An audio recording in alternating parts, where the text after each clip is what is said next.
Magandang umaga po sa lahat ng ating mga katoto. Ito naman po si Dr. Toto Tirador. May titiradorin na naman tayo ngayon. Ang ating pong topic sa ngayon ay mukhang magaling ang abogado ng biktima. Mga biktima na nag-claim na biktima ng war on drugs. Ang abogado nila magaling kasi nabasa ko ang kanyang sagot sa motion to dismiss sa jurisdiction challenge ng mga abogado ni Duterte. Actually, yung nakita mo na ngayon ang labanan ngayon po sa ICC ay ano ba talaga ang dapat manaig. Dito po umikot-ikot ang labanan ng argumento sa Article 12, Paragraph 2 at saka Article 1 to 7 ng Rome Statute. Bali, para maintindihan ninyo yung discussion sa ngayon ay ganito. Ayon po sa Article 5 ng Rome Statute, ang lahat ng mga krimen na nagawa sa mga bansang kasapi nito, kagaya ng krimen na crime against humanity, genocide, war crimes, at saka crimes of aggression, ibig sabihin yung lulusob ka, ay sakop ng jurisdiction ng ICC basta nangyari po ito sa bansa na kasapi ng ICC. So good morning po, Toti Villaflor. Good morning. So ngayon, yan po ang panimula. Ngayon, pag tiningnan mo sa Article 1 to 7 ng Article 12 muna tayo. Article 12, Paragraph 2. Nagsasabi doon na ang mayroong tinatawag kailan kung sa pag-aksyon na, kung magdesisyon na, nakasuhan na, kung sino man patungkol sa mga krimen na sakop ng ICC. Ano naman ang panuntunan? Yun naman ang Article 12. Yung Article 12 naman ay nagsasabi na kailangan ay membro ng ICC o Rome Statute ang isang bansa sa panahon ng kinasuhan ng sinampa na ang kaso para humingi ng authority para imbestigahan. Yan ang sinasabi sa Article 12, Paragraph 2. So dyan ang isa sa mga na umiikot-ikot ang labanan ng mga argumento ng abogado ni Duterte versus abogado ng kalaban, prosecutor. Actually, mahina pa nga yung abogado ng prosecutor kung sumagot eh. Nabasa ko, iba rin ang sagot ng abogado ng mga biktima. Magaling yung abogado ng mga biktima. Sobrang magaling. So ngayon, isa rin, dyan ang dahilan dyan is ang sinasabi, ang Article 1 to 7 naman, pinabanggit-banggit din na inaargumento rin ng abogado ng mga biktima kuno ni Duterte. Ang sinasabi naman niya, tumatayo siya doon sa argumento din nila ni Attorney Conte, ni Attorney Joel Butuyan, tsaka ni Attorney Gabriel Andres. So, yung argumento nila, kahit pa hindi na kasapi ang Pilipinas ng ICC, ay pwede pa rin na sakupin ng paghusga, paglilitis si Duterte.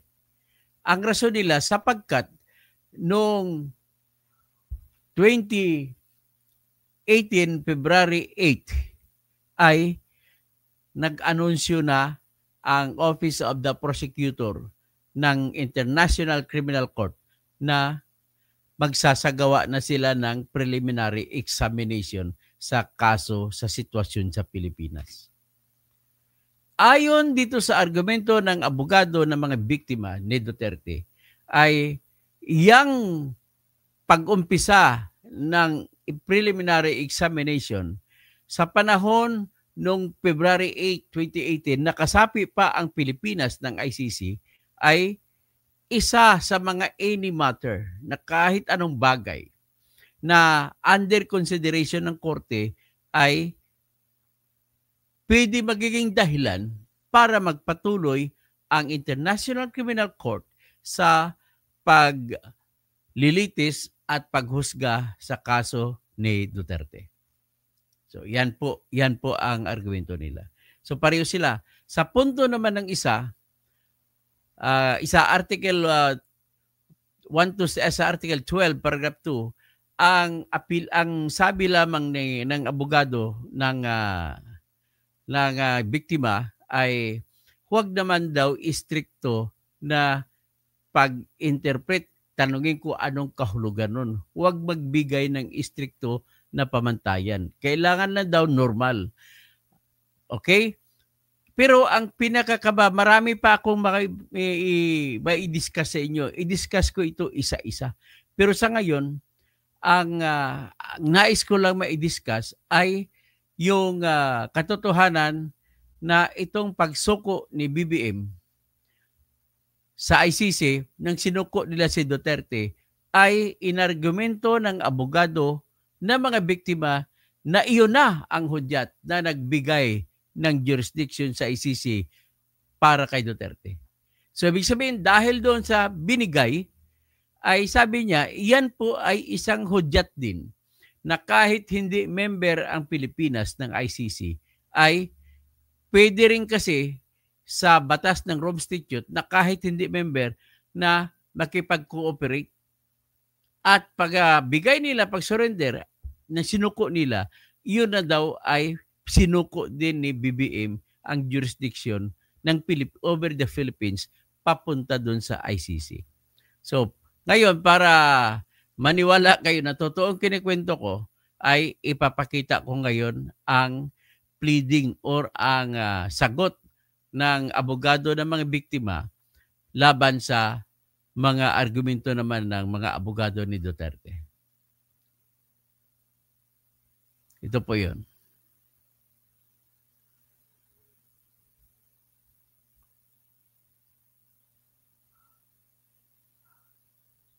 Ito na. Nakita nyo? Yan. Yan po ang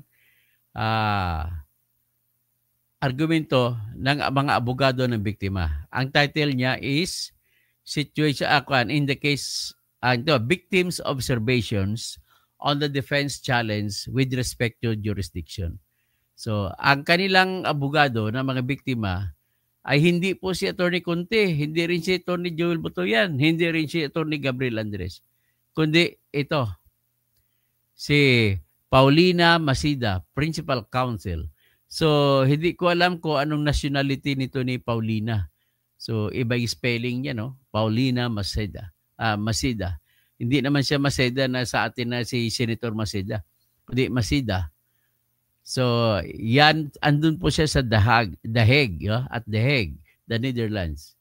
So, ito ngayon yung nakita ko sa argumento niya na sinasabi niya na matindi. So, totoo lang, napakatindi ang argumentong yun. Una, sabi niya, the Principal Counsel of the Office of the Public Counsel for Victims, appointed to represent the collective interests of potential victims until the mandate of the team of common legal representatives take effect, files her observation on the defense challenge with respect to jurisdiction. The defense challenge or the challenge pursuant to Article 19, Paragraph 3 of the Rome Statute and Rule 59 of the Rules of Procedure and Evidence.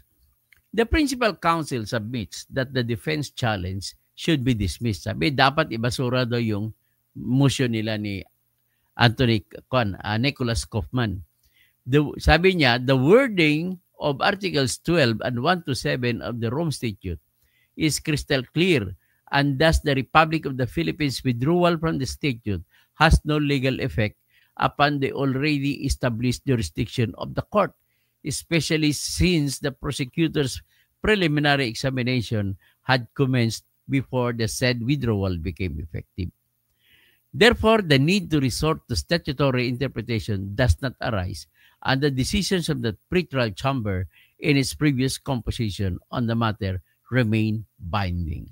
So yan sinasabi niya, according to her argument, ang mga binigkas na mga salita sa Article 12 at saka Article 27 ay magpapakita raw na hindi nawala yung jurisdiction ng International Criminal Court sa kaso ni Digong Duterte, sapagkat po dahil na umpisahan na rin ang tinatawag na preliminary examination sa panahon na kasapi pa ang Pilipinas ng ICC. Yan po ang sinasabi niya rito. So ngayon, pero hindi ko na i-discuss yan. Dito ako nababahala sa sinasabi niya na itong sinasabi niya rito na yung pagkahuli, pagsuko kay Ginoong Duterte. Actually, magandang argumento niya, malakas ang argumento niya.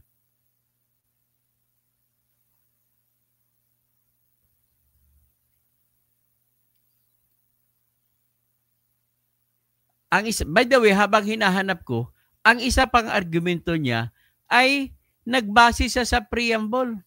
Kung ako naman, hindi ko ito pansinin to. Kasi ang preamble ay hindi naman po batas ang preamble.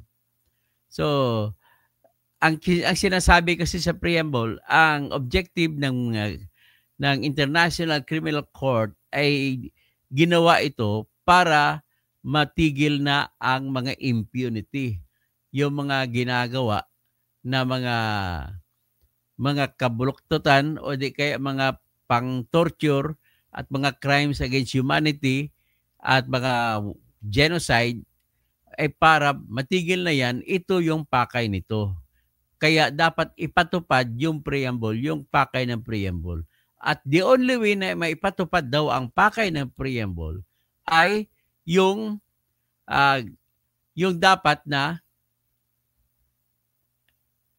ipagpatuloy dapat ang jurisdiction ng ICC sa mga kaso ginawa daw ni Duterte. Yan pong argumento niya.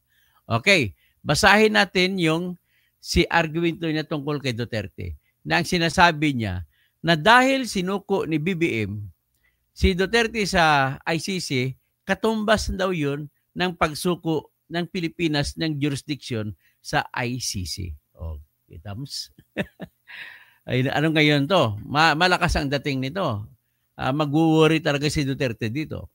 Sabi niya sa paragraph number 37 nung ni Attorney Paulina Masida. Sabi niya ni Attorney Paulina Masida, sabi niya, in the current case, the government of the Philippines voluntarily surrendered Mr. Duterte to the court on March 12, 2025. Yan ang sinasabi. Voluntarily surrendered, and it happened after the withdrawal of the Philippines from the statute in the final effectivity of the withdrawal on 17 March 2019. Itong action, sabi niya, this action of the Philippines demonstrates amply that even 6 years after making its formal decision to terminate its membership to the court, the government of the Philippines still considered itself to be bound by the statute. Yun. When it complied with the arrest warrant and surrendering the suspect to the custody of the court. So, ito, sabi niya, ay nagdagdag ng lakas para ito daw ay isang hindi matatalong ebidensya na mailalabas mong epekto na ang Pilipinas ay wala pong intention ang Pilipinas na gumanap na sariling kaso at walang intention ang Pilipinas na magsampa ng sariling kaso nito laban kay Duterte. Yan ang argumento niya. So, actually, pwedeng gawin ni Bongbong yan dito. Total, hawak naman niya yung mga korte, hawak niya lahat ng piskal, hawak niya lahat ng pulis. Pwede ni BBM sampahan ng crime against humanity sa ilalim ng Republic Act 9851 si Duterte dito sa Pilipinas.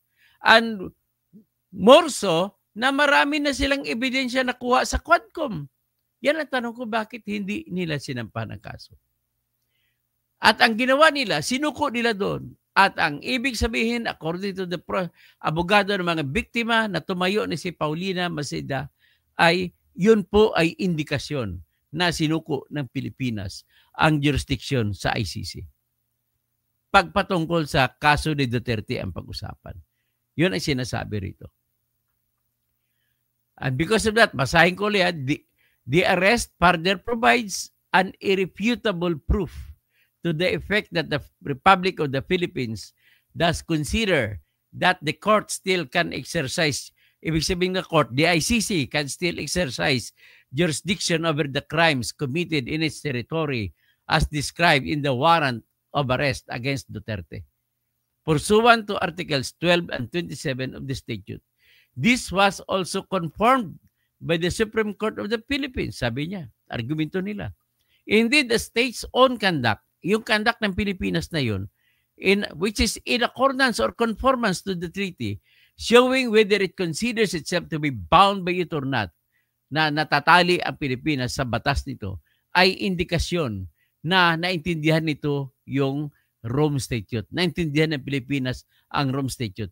At saka yung action na yun, the action in the form of surrender of Duterte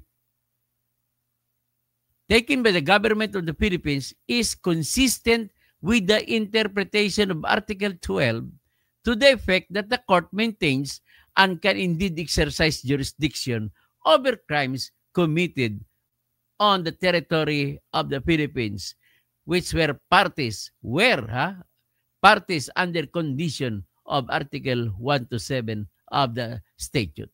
So, yan po. So, nakita nyo na. Nakita nyo ng ginawa ni Marcos kay Duterte. So, yung mga DDS naman ito, magre-reklamo naman ito. So, ibig sabihin, dito kung si Duterte pag-usapan, traidor talaga si Bongbong Marcos. Dito nakita na ngayon ang katraidoran. Dahil sa pagsuko, ang argumento ng abogado ng biktima na si Paulina Masida ay yan po indikasyon na gusto rin na sinuko ng Pilipinas ang kanyang sarili sa jurisdiction ng ICC.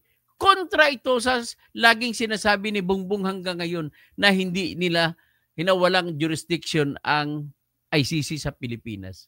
Yan po ang ibig sabihin nito. So, siguro, total mahaba-haba ng oras, hanggang dyan lang muna ang vlog ko. Yung ibang mga bagay, iba-vlog ko kasunod. Kasi nga nakuha ko na yung kopya nung sagot ng abogado ng mga biktima na pansamantalang abogado habang hindi pa nagsimula ang trial. So, yan lang muna ang aking tatalakayin. Okay? So, yan lang aking masabi. Sabi ni Big Cat, kung dito talakayin, ay sigurado naman mananaig naman ang kuan nito kasi control naman ni Bongbong mga pulis dito at saka mga korte. Sigurado convicted si Digong dito kung dito ita-trial yon. Sigurado yan. 'Di ba? Sino pa magsabi na hindi?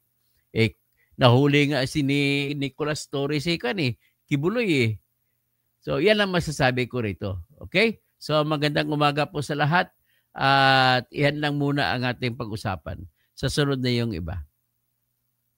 Fresh na fresh pa ito. Bagong-bagong balita ito.